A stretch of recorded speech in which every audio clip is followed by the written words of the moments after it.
Hey guys, this is the Motorcycle TransAm podcast.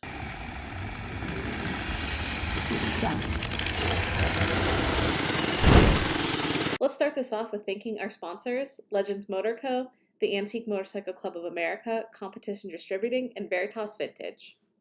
All right, so we're back here this week. Kelsey and Sean, we're here with Tim Burns, and we're going to talk about the race and everything we got going. So hi, Tim.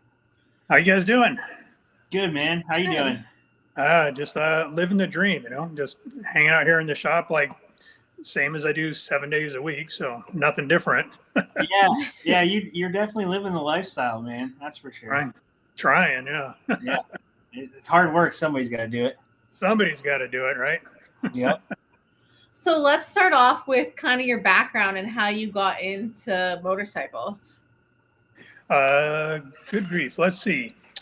I got into motorcycles, I think I was about 16 or so. Stopped at a 7-Eleven, got a frozen burrito and a big gulp, and was looking at the magazines and saw an Easy Riders. Opened it up and just saw cool bikes, boobs, and beers, and thought, well, that's three things I'm interested in now. So it just went on deep end from that. Saved up my pennies, bought a 69 Sportster when I was, I think I just turned 18 when I got that. I was already out of high school. So I got that, rode it for about 3 months, blew the transmission out of it. Then I got a 62 pan shovel, like an 84-inch stroker pan shovel, and then that was it. I was off and running from there. So What year was that about when you got your pan shovel? I got the pan shovel in 85. 85? Okay. Yeah. So I graduated high school in 84. Got that right in beginning of 85, I think. That's awesome. Yeah. Yeah. So you were still scoring stuff for cheap back then. It wasn't like crazy. Yeah. Like That was, it was, I think I gave him, golly, I want to say that was probably $3,000 for that one. It was 84-inch. It was in a really nice 48 frame. It had 36 to 39 knuckle tanks on it that are now on my 38 knuckle. Yeah, those will cost more than the bike now. Yeah, about 4 times the price of the Yep. Yeah, it had a lot of, but yeah, that was my first one, and then I ended up tearing it down and rebuilding it up from frame up. So that it ended up being my first frame up build after I'd lost a wrist pin on a wrist pin keeper, and it killed a cylinder. So I had to get the motor rebuilt, and I thought, well, it's already 84, may as well make it 93, and heck yeah, went off the deep end from there. And so I guess my start in old bikes was, the first one was a 69. The second one was a 62. I can't remember if the third one was a 69 shovel or a 37 knuckle. I'm hazy from back then, but and then they kind of got older from there. So that's awesome. Hey, what do you like? I know you probably have one of the bigger early collections, right? Like you pretty much focus on early stuff now. Yeah, my obsession is like the grays. I like gray bikes, so I've got a few gray bikes here. Look at all those silent grays. Jeez. Yeah, 10, 11, 12, a 13 Excelsior, 13 Harley, 14 Harley, 15, 17. 19, 20, 23, 25, 26, 27, 29 in that row. And then the other row is mostly 30s and a couple 40s in there. Oh, okay. And you recently got your first 36, right? That was at Mecum last year. Yeah, that was my first. Well, I had a 36 VL project, but that was my first 36 nut. So. Right. Let's see if I can do this here. I can do this without dropping this silly thing, but that's that's this guy here. So. Oh yeah, I remember that was a nice bike. I remember looking at that. That was Ellen's dad's bike, right? Carmen Brown. Yeah, Carmen Brown's. Yeah. That's pretty cool. That's got some serious history right there. Yeah, so that was a real good one, and thanks to Tom for talking to me about it when we were there. He crawled around it and said, "Yep, that was a good one." So I'm like, "All right." Yeah, that's his specialty is those 36s. Yeah, exactly. And I never learned 36s. 37 is kind of my specialty. I've had about probably about 837 big twins over the years, and one 37 WLD. So I'm much more well versed on 37, 38 stuff, but because the 36, that's just a whole nother world. Every part of the bike is different than other years. Oh man, I can't remember the exact number, but it's in the thousands. One year only part numbers. Right. It's just like literally, there's nothing I don't think that that stayed the same other than probably like the oil. Right. I know. That's right. Like every other part is different from 36 to 37. Right. I'm trying not to nerd out on that kind of stuff. My head already spins trying to keep track of JD stuff and VL stuff. So it's overwhelming at times, especially like when you start venturing into the other years like that, because it's overwhelming big time. But yeah, so that's kind of like, I've had a lot of knuckles over the years, but they're fun to ride around on once in a while, but I tend not to ride them at all anymore. I'd much rather ride a VL or a JD. So like, yep, my daily riders are like a 28 JDH, my 25 JD that I'll be riding on the Trans Am, and then I've got a 33 and a 35 VLs those are kind of like my 4 daily riders, I guess you call them. What's your favorite out of all of them? Like, what's your number one you couldn't live without? That's a tough question. I like a lot of them for different reasons. Right. I think I've got 3 that go in the ground with me at the end of the game. I've got a 38 UL that was my first restoration that I did back in like 1992. I bought it from a friend of mine that owned a bike shop called the Hog Farm in San Jose. He was a good friend of mine. I was working there part-time with him, and then later on he ended up working full-time for me many years later, and then he's passed about 18 years ago or so, but it was a long story how I got that bike from him, but it kept him out of jail. So that worked out for me. Helping a friend. But that was like my first ground up restoration, so it's like I really like that bike, so that's a keeper. I've got a 13 Harley Twin that I had bought in my mid-20s, and then I sold it, used the money to buy some real estate, still own the real estate, and then the rental income from it allowed me to buy it back. So I tracked the guy down and was able to repurchase it. My wife and I did our wedding pictures on it when we got married in 1995. So that's cool. Yeah. When I told her I was going to buy that one and it was going to hurt the bank account hard, she's like, "Yeah, just whatever, go get it. You need it." She was tired of listening to me talking about the one that got away. So like, yeah, go ahead and buy it and get it back. So that's awesome. That one I'll keep. I don't ride it. I just display that one. And then of course my 25 that I'll be riding on the Trans Am. That one's kind of, like I said, it's one of my daily riders. But I rode that one on 2 Cannonballs also. So it's like, I really like that one. That was like my first JD that I got. So hang on to that one. It's nothing special. It's not a restored bike or anything. And it's, a lot of modifications to it for reliability, but it's, it was a rock solid bike in 21. I killed the motor in 23, killed my spare motor in 23, but I remember that. I was at your guys' one pit stop in the Carolinas. North Carolina. Yeah. That was embarrassing. It ended up killing it. I made all the miles on it in 21. It didn't have any problems, and I thought, well, hell, it did it once, it'll do it again. And it's like, no, it can't. It was, that was just too many or something. And when I was riding in 21, I rode with John Newman, Joe Birch, and Scott Bird.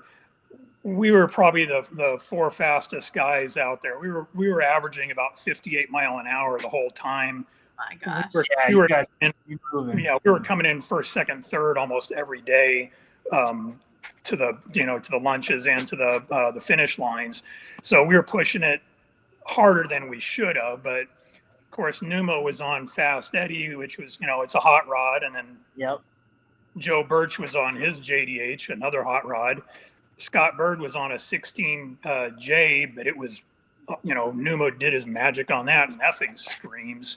So I had the slowest bike in the group. So it's like, we're bouncing along at that speed just to kind of, that's where the gearing wanted to be.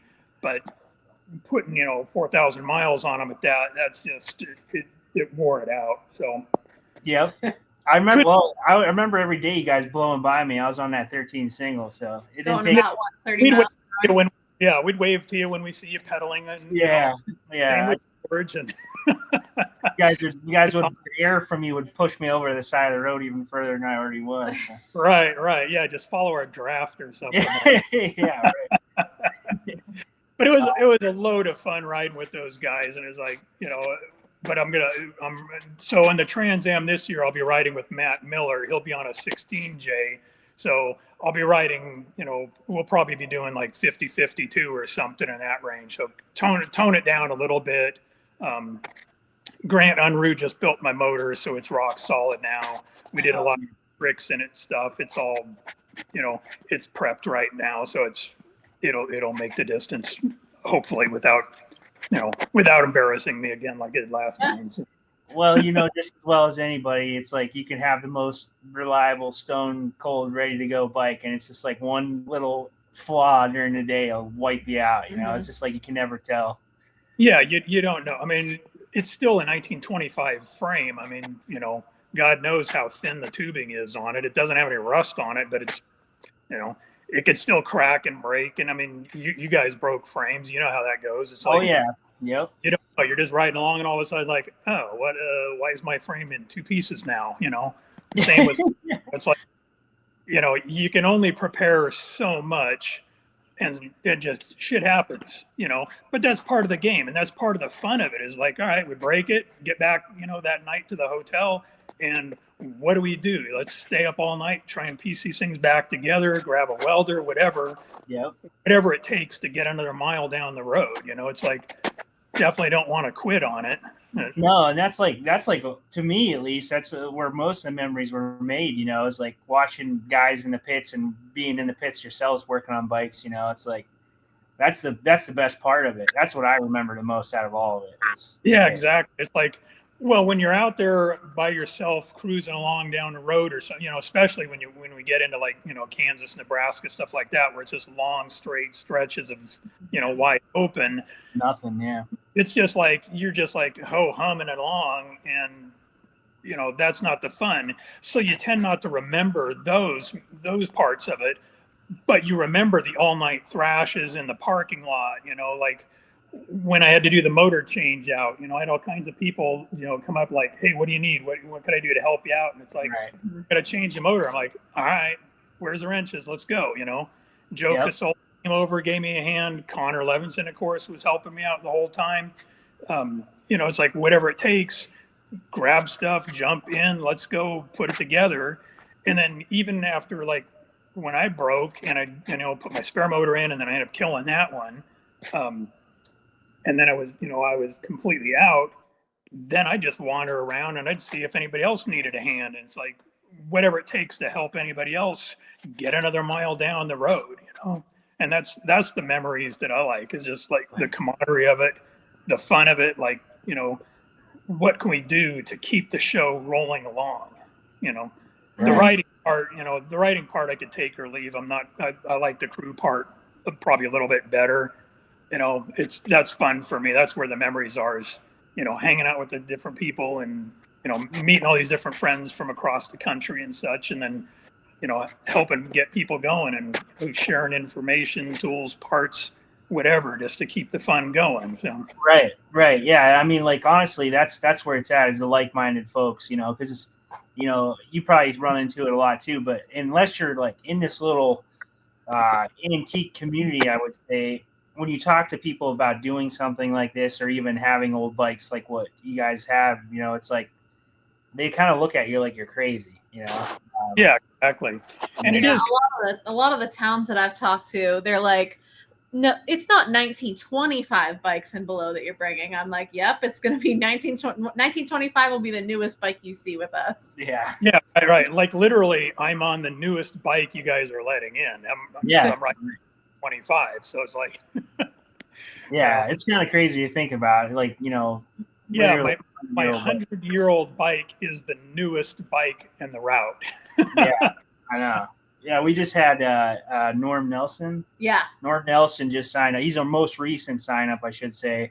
Actually, not most recent, but he just signed up last week with a 1911 Redding single. Oh, wow. Yeah, definitely excited about that one. You don't get to see a lot of early Reddings, let alone that early. I mean, he'll be ready because he's done a bunch of Cannonballs, so he knows what it's going to take. So I'm excited to see that bike.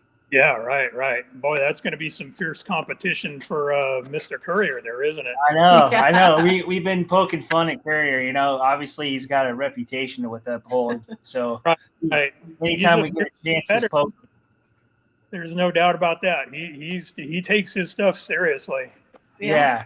He's no joke, that's for sure. Yeah. What do you so you've seen some of this stuff we've talked about on the route and stuff so far. What are you looking forward to on the route? I know you've been across country a bunch already, but yeah, let's see. I haven't been paying close enough attention to it yet. I'm looking forward to like just areas I haven't been to before. Like you're saying, the first few days is going to be really gnarly, so it's like looking forward to that. Like haven't ridden much in that area other than did a little bit last summer. Steve Rinker put on the Great Hillbilly Escape and went out there and got to ride around with Matt Miller and the group of guys out there in like West Virginia, and I think we were probably in a couple other states that I don't know because living in I've only lived in California and Oregon, so it's like you can travel all day without leaving the state here. Right. But over there, you go 15 minutes and you've been in 4 different states. Right, the lines are all over the place. So it's interesting seeing all the different topography over there. The routes, the tree difference in elevations and such. It's really pretty area. So yeah, looking forward to that. That'll be fun. So. Yeah, the first day is not going to be too hard. It'll be, a good test day for everybody to get their motors running and everything running right. And then after that, it gets pretty gnarly. Yeah, right. Yeah, so I actually have to go back yet and pull one little section out of the route because it's actually so bad. Yeah. I don't even think I know a single won't make it, but I think they'd be even hard pressed on them twins too. It's one of the coolest roads I've ever seen personally. It's like a bulldozer trail is what you call it that just happened to get paved. But I'm gonna have to pull it. It's just a little bit too drastic, but there's still it's still gonna be really tough to the first, like she said, the first day will be pretty lackadaisical, and then from there it's gonna get pretty gnarly coming into Matt's and then leaving Maggie and going out over to Tennessee. So right. Yeah, I remember last time I went to Matt's in 23. I was riding along through, I don't know, what is that, Blue Ridge Park? The things too, it's like people ask, well, where were you? It's like, I have no idea where the hell I am. It's like, because we get the scroll map, all it's telling you is to turn right, turn left, or whatever, or go straight. Right.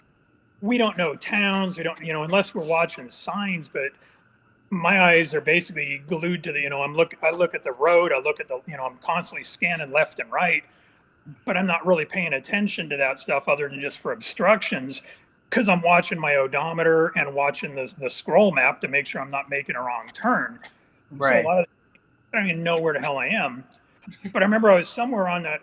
It might have been like Blue Ridge Parkway or something, but I'm riding along. I'm all by myself, and I turn a corner, and there's like 3 bears playing in the middle of the road. And I'm like, holy shit. I'd never seen bears before, but literally riding by them like 15 feet away. And it was like, that's awesome. probably like mama and a couple cubs, and it's like this is the kind of cool stuff that you see when you're just putzing along like that out there on these back roads. And it's just, that's awesome getting to see that kind of stuff. And especially, I lived in San Jose, California for 49 years, before I retired and moved to Oregon. So it's like, we didn't have bears there. So it's like just seeing that kind of stuff. Like, I grew up in pavement, not the wilderness. Right. So it's neat seeing these cross-country trips where you just get to see all the different types of scenery, the roads, I know we're going to stop at a lot of different, cool museums and things, and just different parks we'll see and travel through. You'll see different lakes and rivers and, all that kind of stuff. It's great to see. There's so much to see in our country, and it's so much of it. It's a big, big place, It's just awesome to be able to do all that and enjoy it with a bunch of guys on antique bikes that have the same kind of mindset of doing it. So, yeah, it's nothing better. One of the museums is out near your house, I think, isn't it? Where we're stopping at the McMinnville Aviation Museum. Yeah. My MCA chapter actually did a road run up there a few years ago. So that's a neat place. You've got the Spruce Goose there. They've got a 47 mounted to the roof that's got like a water slide running through it or something. They've got a ton of cool planes and stuff in there, and it's real nice scenery from there out to the coast. So yeah, that's a neat stop there. But that's maybe, I don't know, 2 hours kind of north west of me, so fairly close. That's nice. You're going to be literally finishing the route at your house. You can turn and go home. Yeah, just about right. Yeah. Hey, little different the last time. So yeah, 21 where we ended up in almost in Mexico down in Texas. So yeah, I remember that. I had a 27-hour drive home or something like that. Yeah, right. Yeah, that was bad. Yeah, this will be it'll be nice having like an hour and a half ride home. So yeah, you'll be in bed by supper. Right. Yeah, but I gotta drive the truck and trailer with all the stuff out to New Jersey, pick up Matt, and then head to the starting line. So I still got a lot of travel, for me before we even start. Oh yeah, yeah. That's it's always one way or the other. It's either at the beginning or the end. Yeah. Right. Yeah. Right. Crewing for you guys. Do you know yet? What's that? You guys know who your crew is yet? I can't remember if you said that. Yeah, so Mark Zener is going to drive my truck and trailer. So multi-time Cannonball person himself and chases and stuff. So most of the guys that are involved in our world know Mark, of course. Yeah, so, I know Mark real well. Yeah, so he's going to fly back there, and then we're going to pick him up, and then he'll be driving the truck and trailer back. So. Oh, awesome! That's cool. And then as of right now, I think I have one open spot in the trailer. So here's my shameless plug is like, if anybody on the West Coast is looking for support, it would help us defray, each person we let in lets us, split money in different ways. So it would help us defray some cost if somebody wants to come in with us. And, we got room in the truck and trailer to haul, tools and a bike and stuff. So, but I don't know anybody else on West Coast that's looking for crew support like that. So no, I know someone. One of the guys is looking, but I don't think he's on the West Coast. No, you're thinking of Mark. Mark Tatum. I talked to Mark a little while ago. He's down in Florida. He was looking for the crew. Florida, but Jupiter. Yeah. Right. Yeah, that'd be a little far for us to detour to go pick him up because I want to. We're going to stop.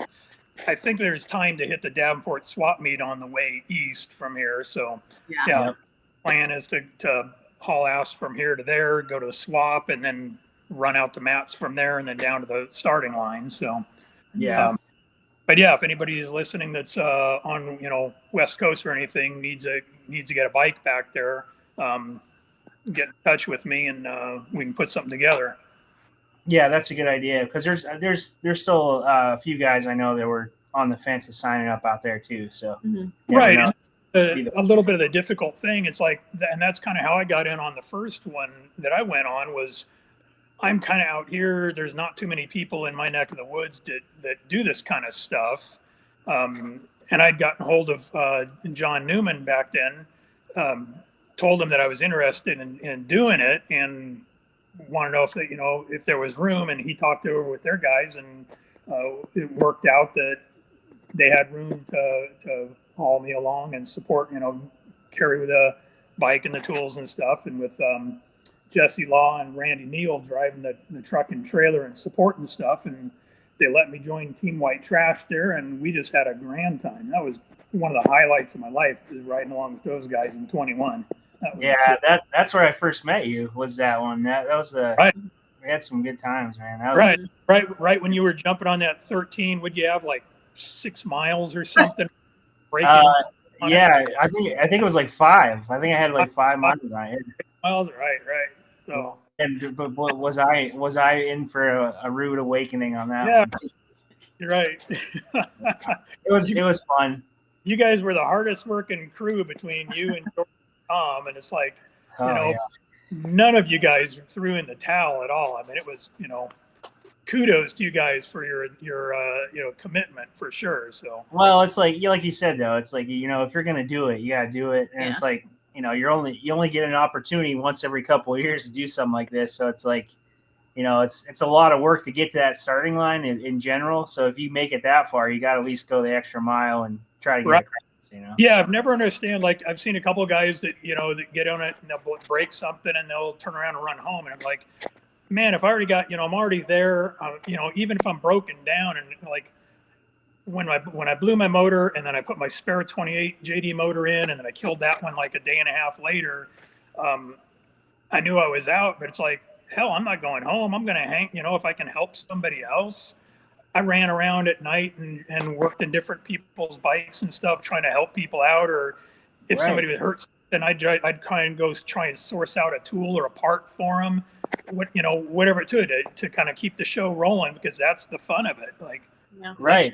That's where all your stories are made. Other than breaking down on the side of the road or something, it's not eventful otherwise. So. Exactly. And then fortunately, I was able to ride Connor's Triumph. He'd actually won that thing in an Instagram raffle and had the guy deliver it to the Virginia Beach for the start. And then Hunter was going to ride it around during the day, just bounce around on it. And then I ended up getting on the thing in Kansas and rode it to the finish line just to be able to keep going. Even though I was out, it's like I could still at least ride along, and right. It's kind of crazy stories like that is like the fun of it. It's like, that's how it is, man. Like the same thing. We talk about getting pulled over by the cops all the time. Yeah, right. Just crazy. It's all part of the adventure, right? Yep. So you've rebuilt your motor. Do you have any other special upgrades that you're doing to your bike to kind of get it ready for this many miles?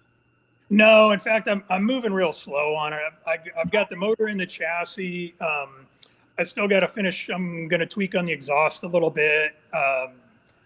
Still got to do all my clutch and stuff, put all back together on it.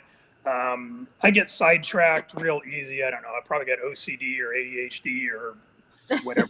Probably. Well, you guys build like 3 choppers a week, don't you? So pretty much. I mean, I just finished a 50 pan. It just got picked up. My truck driver guy just picked it up here about 45 minutes ago. So now that's on its way up to Seattle. I got a 41 knuckle I'm almost done with. I'm just doing the wiring on it now. And then I got a 69 shovel that my partner's coming over tomorrow. We're going to start doing all the fab work on, and then we got to send all the parts out for chrome and paint, or he does all the paint work, but we got to send all the chrome stuff out. So in the midst of doing all that, I gotta get the 25 prepped and ready to go. And then, it's like, I get, and then of course Vegas coming up in 2 weeks. So it's like, I got to get, do an oil change on the truck. Got to get all ready for that. Got to, throw some bucks in the wallet and see if I go shopping there or anything. And then if anything follows me home, then I'll probably screw around with that instead of working on the 25. So I don't know. It's all right. You got time. You'll be all right.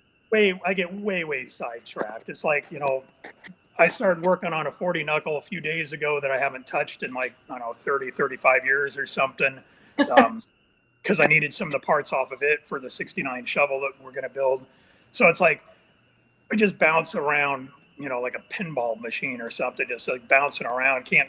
Hard to focus on one thing. So yeah. I hear you there. I mean, you're kind of in the same boat. You work on about 20 different projects at any given time. So yeah, kind of thing. But that's the fun of it, and nothing wrong with that. It's like not much stuff gathers dust here. I mean, I'm out here in the shop 7 days a week, twirling wrenches on this stuff. So, but that's kind of the fun for me is the wrenching on that, and talking on the phone with people, or Facebook posts. That's how I met most of you guys, is again, because I'm out here in the middle of nowhere, and most of you guys are all back east. So it's like meet people and communicate on there, buy and sell and trading parts back and forth, and sharing knowledge and information. That's the fun of it. Yeah, that's what it's all about. That's what's key. It's probably like my favorite of all the stuff in the motorcycle community by far. The group of guys. Yeah, and I mean, there's some guys that are just kind of like, I don't know, I hate to use the word weekend warriors, but we all know what that kind of means, right? It's like you're still, you're a hobbyist or something, and then you've got the other guys that, like, we all know that there's a group of us that are just like, this is it, 7 days a week, 24/7. All we do is antique motorcycles. I mean, that's all I've got. I mean, I broke down. I finally bought a new bike about, I don't know, 2 months ago.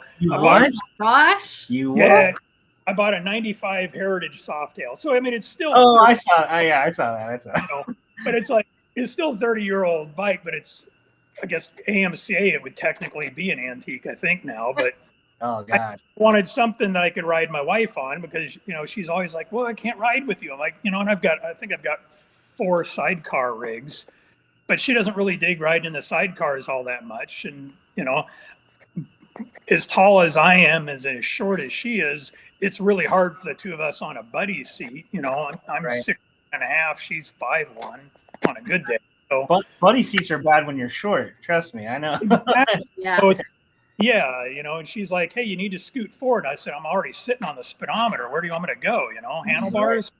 So, I figured, well, if I get the Heritage, at least she can ride on the back of that. It's, hand clutch. I think that's my only thing I own that's a hand clutch. So, little safer for riding with her, because I don't worry about with me that much, but with her it's a different story. I don't want to fall down with her and get hurt or getting hurt or anything. That's her safety's very paramount to me. So yeah, right, exactly. No, that's a good idea. But I like you said, though, 30-year-old still we won't rip on you too bad. It's still okay. It's I don't want to call it an antique, but yeah, it's pretty much. Yeah, it's no J model, but yeah. Right. But I mean, I'm trying to think what I own that's. I've got.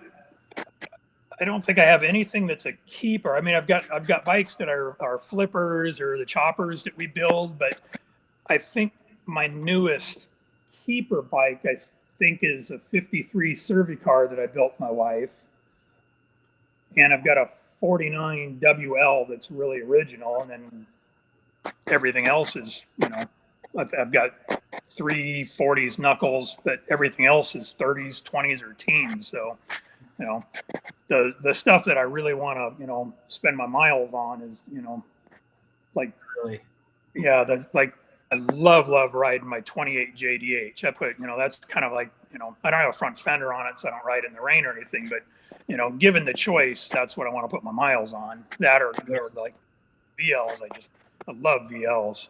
VLs are awesome, man. They handle so well. I mean, it's like a flickable sport bike, really, They really are, yeah. And it's like, part of the problem is, I'm really enthusiastic about J's and V's, and I tell people that, and it's starting to bite me in the ass, because, like, a couple friends are like, oh yeah, you talk about them all the time. Let me know if you find one for sale. And it's like, I pointed a buddy in one. I saw a post on Facebook, sent a buddy of mine, Danny, the link on it. He ends up buying it. It's like, I wouldn't have mind having another 33. It's like, I got room for a third one maybe. So it's like, so it's like, I'm slowly learning I can't have them all, but Right. but it's like at the same point, if I'm telling people how great they are, now they're wanting to buy them. So I've got about 3 friends now that I've turned on to V's that all got them. So I got to keep it a little quieter. Like, so anybody listening, JDs are terrible bikes. You do not want to buy just garbage. Stick with panheads and shovelheads. Much better bikes. Yeah, that's right. Keep that $5 stuff up there in the pan. Yeah, right. Yeah. But if you happen to see any of those junky bikes out there that are for sale, Let us know. Speaking of, what is there any bike that like a dream bike of yours that you don't currently own that you've been hot after? Yeah, I don't have a strap tank. I came real close about 3 years ago, but we were off a significant amount in the price on it. And I had the money at the time, and I don't right now. And it's actually coming. It's back. It'll be there at Meekum this time. The guy that bought it ended up passing away, and it's for sale again. So, wow. My pockets aren't quite as deep as they were last year because I bought way too much stuff in last year. So I got to tone it down a little bit. But yeah, I don't have a strap tank in the collection, but that's the holy grail. That's the holy grail. Yeah, it's like that one. Yeah, that I probably keep in the house. I don't have anything like most guys got pictures and posters and trophies and stuff like that, or a bike in the house. I don't. I let my wife do whatever she wants in the house. She decorates all that. I don't even have a picture of any bike in the house. Wow. If I got a strap tank, I think she'd let me park that in there. So. Heck yeah. I mean, I feel like a strap tank is not even a question. It should go in the house, Right. Because certainly I'm not going to ride it. I mean, they're crazy pricing now for those. So yeah, real. Yeah. So, but that's kind of the dream one, and I wouldn't mind having I've always got room for more 2 cams. I got 4 of them now. I'm looking for number 5, obviously. So there's always room for more 2 cams because they're terrible motors. No, nobody should want a 2 cam. Yeah, you don't want none of those 2 cams. If you ever see those, just let us know about those. Right. We'll take them off your hands. So. Yeah, right. Heck yeah, man. Those are some awesome bikes, so for sure. Yeah, what did you build a hill climber for him? Oh, I'm working on Tim. He got the frame from us, and we're gonna be putting a 2 cam hill climber together for you. Mm-hmm. Yeah, I can't wait for that. That's going to turn into that's going to replace one of my other daily riders probably. So. Oh yeah, I know. So looking forward to that. That's I'm really excited about that myself because like when we're building like a whole pile of them for people, so right. We're gonna throw a couple together for ourselves as well. And like you said, that's gonna be pretty much my go-to at that point. Right. Yeah, those are gonna be fun. That's really neat. You've done a couple of these events with a long distance. Do you have any advice for either first-time riders or people who are on the fence and haven't done something like this before? Let me do that one backwards. So yeah, if you're on the fence, I was on the fence initially, and then I talked to another guy that had done a number of Cannonballs, and he just told me, he just said, just do it. And I'm like, but this or but that. He's like, no, just do it. I'm like, but I don't have, no, just do it. He kept just repeating that. He's like, you're going to have so much fun. You're going to meet so many cool people. The memories you're going to make, if you break, people are going to help you. If you need parts, they're going to help you. You need tools, they're going to help you. You need knowledge, they're going to help you. It's like it becomes a community. So it's like, if you're on the fence and you're not sure you can pull it off, yes, you can. It's like, it's the hardest thing you'll do in your life. It's also the most fun thing you're going to do in your life. Like when you're doing it, you're out there riding across the middle of nowhere. You're thinking, when does this end? And then as soon as it's over, you're like, when do I get a sign up on the next one? It's like, you gotta wait 2 more years. Damn it, we need one more often than that. It's like, there's so much fun to do. And as far as like what for like prep work, stuff like that, advice. Electrical seems to be one of the things on the both the Cannonball and the Chase that knocks out a lot of people. The mechanical stuff you can't really help. The electrical stuff you kind of can. having your generator freshly rebuilt before you get on, carrying a spare battery, knowing how to dead wire from the battery directly to your coil so you bypass all your other electrical stuff. Carrying spare everything electrical in your saddlebags on there, that's a biggie. Because I mean, you can, if you kill a generator, just hot wire your battery directly to the coil with alligator clips. You get a 6-volt battery from a Dollar General for like $6-7 or something. Those things will last you about 200 miles. So you get 2 of those, you carry them with you. Even if you crap out everything else, that'll still drag you in that day, and then you can fix it that night or just keep buying more of those. Carrying spare batteries, coils, plug wires, plugs, points, condensers, wiring, terminals, stuff like that. I carry all that stuff. And I've loaned it out. I've loaned every one of those named items out to different people. Yeah, Jody's coil went out in the chase, and you gave us a spare coil when we were in Arizona. Remember that? Yeah, right. It's like the same thing. I carry a control coil wire because I've seen guys snap a throttle cable or wire. So I carry a spare one of those. I carry paracord after watching Ryan Allen in 18 in Sturgis, I think it was. He stripped out the nut that holds his sprocket to the rear hub, and he used paracord to lace his sprocket back to the spokes on the wheel. And I'm sure it's still on his bike today. And so I thought, well, what the hell? So I'll carry some paracord in my toolbox. When I was on the 21 Cannonball, gosh, I can't remember if it was Numa or Bird, one of them, or if it was Joe, one of them that we were riding with, same exact thing happened. And they're like, well, what do we do? And I'm like, we get paracord. And they're like, what? And I'm like, yeah, I learned this one from Ryan. So we laced the sprocket back to the spokes and got that bike in the rest of the miles that day. That's crazy. I mean, you certainly can't go doing burnouts and stuff. It'll rip it there. But if you're light on your clutch, that'll get you going. And it's that kind of stuff that you learn along the way. You improvise. It's just like totally just MacGyvering it, like whatever it takes to get you to the finish line that day. So after that, yeah, I carry paracord with me. I carry random nuts, bolts, zip ties, wire, various tools and things, and just supplies. I carry it all in a metal box in the back of my bike. Every time one of the guys on our team would break down, and they're like, damn, we needed this or that. And I'm like, oh yeah, I've got one of those in my box. And so Scott Bird started calling it my purse, right? So he nicknamed it Grandma's Purse.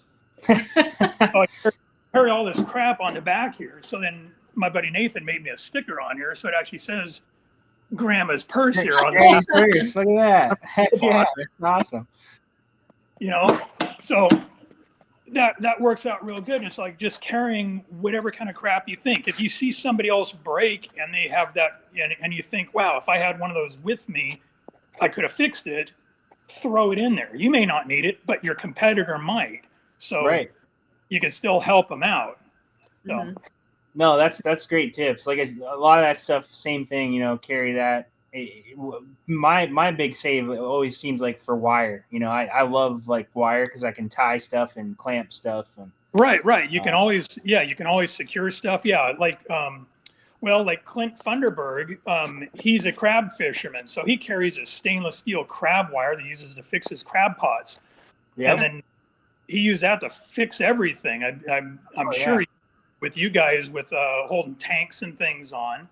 So I started carrying a roll of that. So it's like, that's heavy duty stainless. You can fix a whole lot of stuff with that. Your exhaust falls off. You can't use paracord to hold your muffler back on or your exhaust pipes, but you could use a stainless wire. Yep. We had the exhaust on the 21, original exhaust, original 21 of Tom's.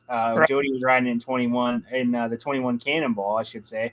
And that's how we held that whole muffler on, was we wire tied everything, Oh yeah, that bike saw some severe abuse. Yeah, we make fun of Jody all the time about that. She rode that like a sport bike for sure.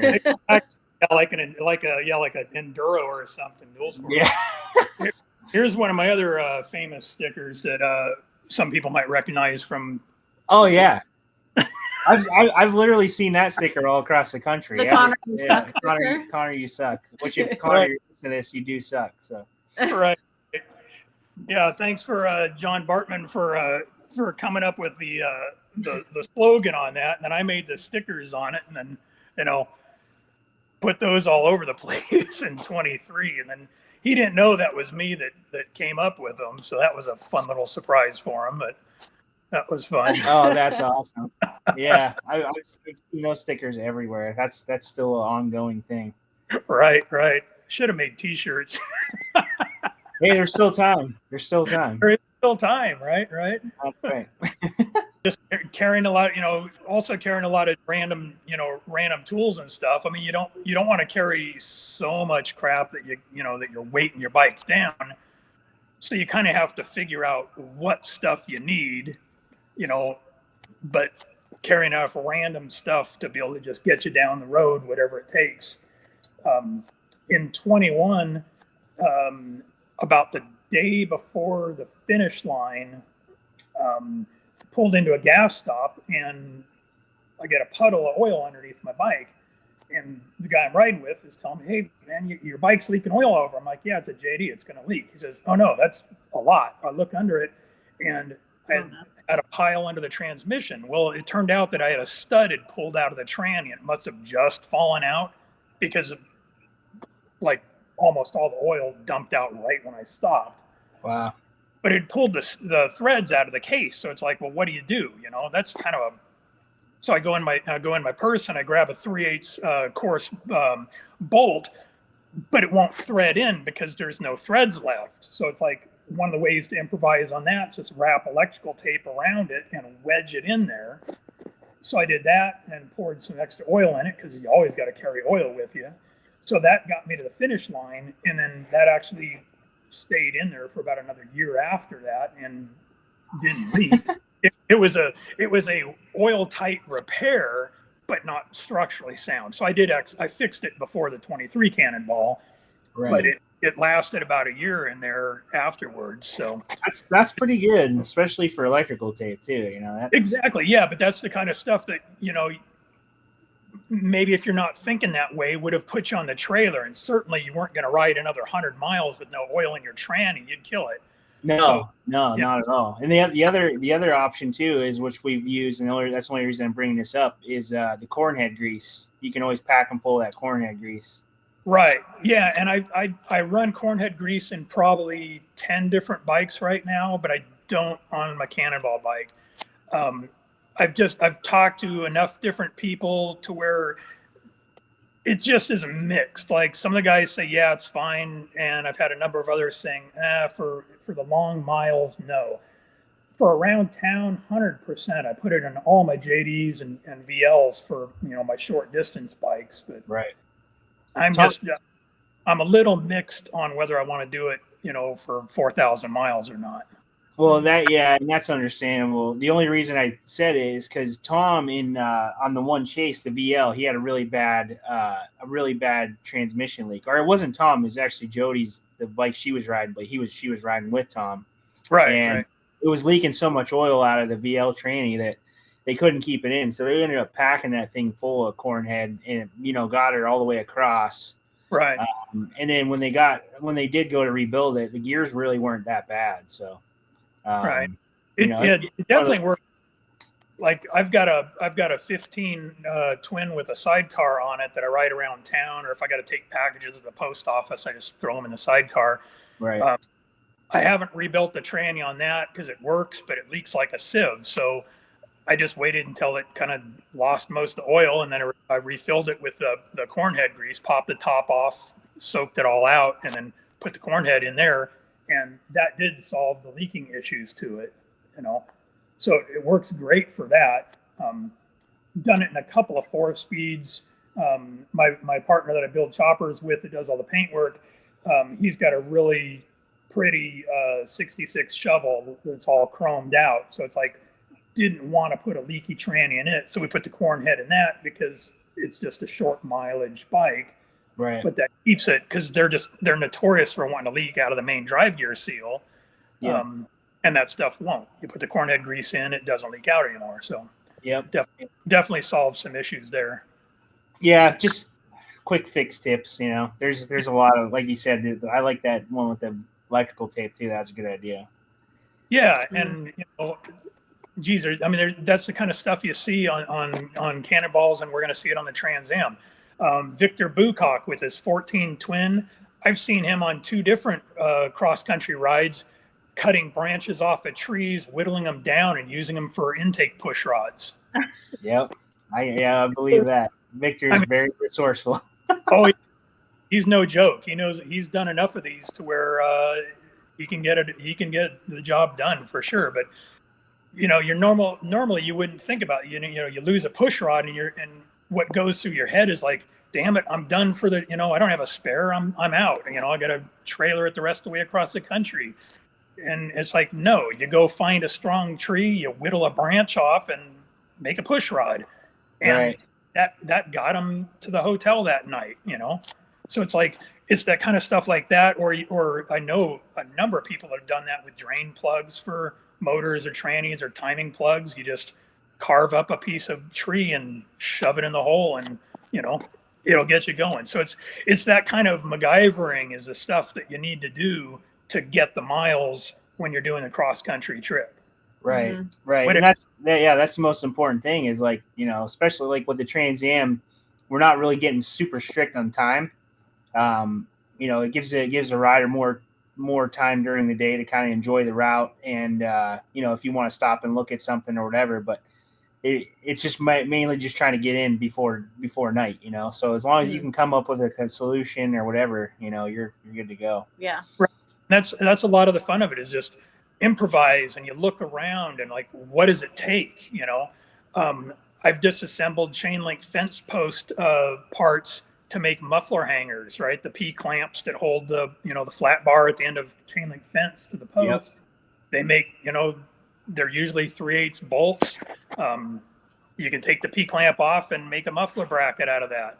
I've cut barbed wire off. I got towed about 30 miles one time, about 35 years ago. We cut a section of barbed wire off of a fence one time and towed me like 35 miles home one time doing that. That's awesome. Like, you're not getting a tow truck out in the middle of nowhere, so you do what you got to do. Yep. I rode from Sturgis to, I think it was Rock Springs, maybe Wyoming, in, I think it was 1990. My generator and battery, everything electric, died on my bike. So I ran alligator clips from my bike over to my partner's next to me, and we rode for about 4 or 5 hours across Wyoming.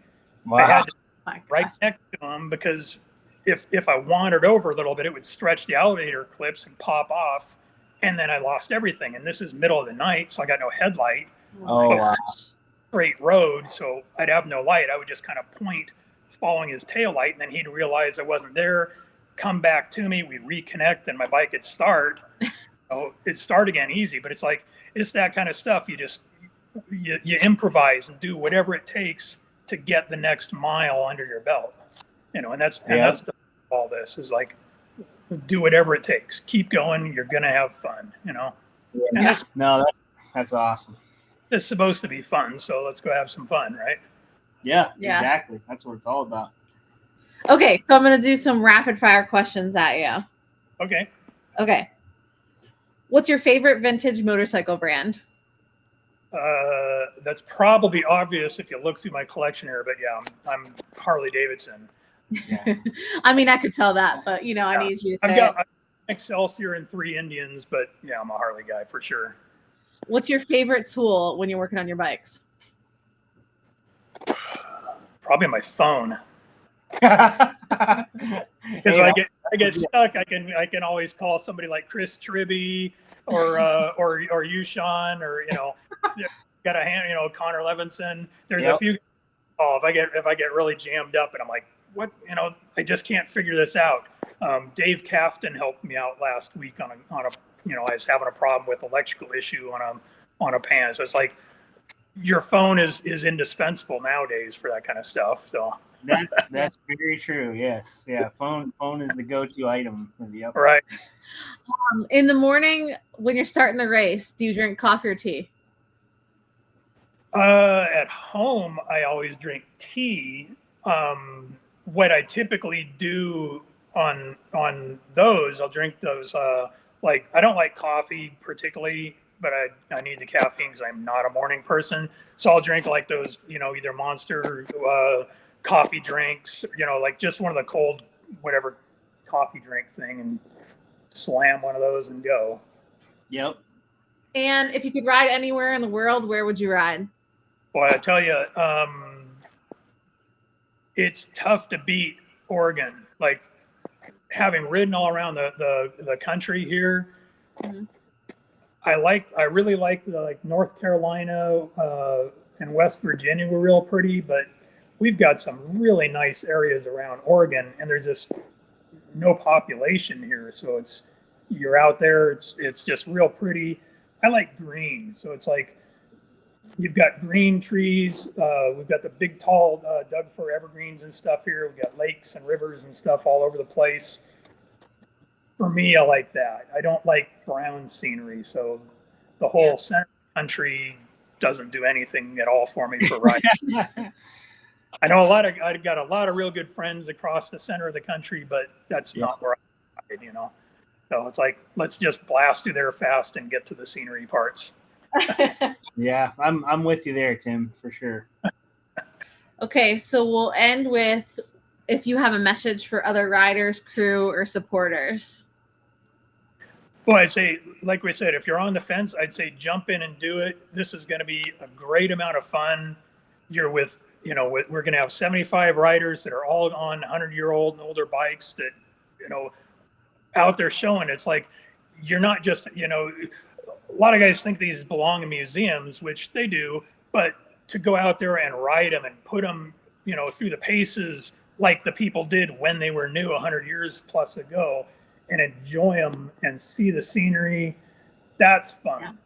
Yep. Ride along through the little backcountry roads and stuff, and then you see the local people will come out and they'll wave you on. I remember in 21 seeing a bunch of people that had, they bring their families up and they'd have signs and stuff and, saying go, go, go, and, waving at us and honking horns and stuff, and just excited to see, because this is a rolling museum, basically. We're out here taking these things, putting them through their paces day after day, crossing the country. It's amazing to see the variety of early bikes like that getting used and not just being a static display. Yeah. That's what they were meant to be, for sure. Exactly. Yeah. And that's why I don't worry about mine so much cosmetically. I mean, I've got a number of bikes that are, AMCA judged, 90 to 99 point bikes here in the collection, but you can't ride those. And it's like, I don't want to risk damaging or scratching them, whatever. Yeah. So you get on the ones that you can go and, especially the J's, they leak so bad, they're dumping oil everywhere. It's like, just ride it, enjoy it, do what it's designed to do, and, get out there and have fun with them. They're awesome bikes. They're just, here I go again, saying how great they are. No, JD's suck. Don't buy them. They're a blast to ride. They're lightweight. They're easy to handle. They're just a ton of fun. It's a little intimidating if you're not familiar with like the oiling systems and how to set up the clutches and stuff on them, but you pick it up. There's a bunch of people that are into it that share the information willingly and want you to go out and use these, enjoy them, and have fun. So if you've got one, sign up for the TransAm. Let's go out and have some fun together on these things. Heck yeah. Yeah. Yep. Oh, and I want to make sure I thank you because you're one of our board members. So we really appreciate you guys and everything that you guys have done. Yeah, no, that was a lot of fun working with some other great guys, well-respected names in the, way past, my knowledge base on this stuff that, many more years, I've only been doing this now for like 38, 39 years or something. So there are some guys in here that are on the board that have been doing it far longer than me that, same thing. It's like the information shared, the enthusiasm, just a great bunch of guys. I'm proud to be able to call them all friends, just looking forward to doing this whole adventure and seeing everything and, going out and having some big fun with these. That's what they're designed to do. Get out here, ride these, have fun, enjoy the people, the camaraderie of it, and put these things through their paces, see what we can do. Yep, Yeah. exactly.